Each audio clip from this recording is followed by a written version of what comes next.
Hi hello అండి. Welcome to ప్రకృతి. ఈరోజు వీడియో స్పెషల్ పొడవు చిక్కుళ్ళు టమాటా కూర అండి. ఎలా చేయాలో చూద్దాం. ముందుగా దీనికి చిక్కుడుగాయలు తీసుకొని శుభ్రంగా కడిగి చిన్న చిన్న ముక్కలుగా చేసుకోవాలి. వీటిని మా దగ్గర బరబాటీలు అంటారండి. కొంతమంది బొబ్బరి చిక్కుళ్ళు అంటారు, పొడవు చిక్కుళ్ళు అంటారు కదా. మేమున్న ఏరియాలో బరబాటీలు అంటారు.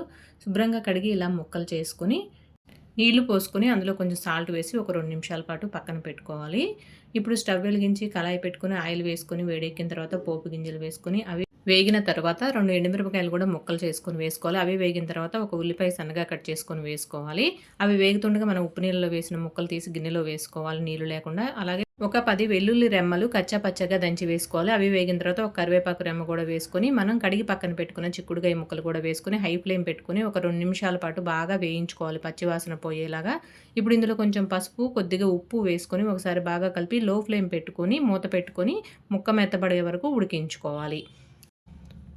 అవి మెత్తబడిన తర్వాత ఒకసారి కలుపుకొని తగినంత కారం వేసుకొని ఒకసారి బాగా కలుపుకొని ఒక 2 టమాటాలు మెత్తగా మిక్సీ చేసుకొని ఇందులో వేసుకోవాలి.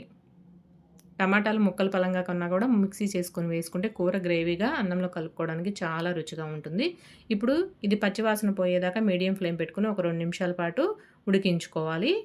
మధ్య మధ్యలో కలుపుకుంటూ ఉండాలి అడుగు పట్టకుండా.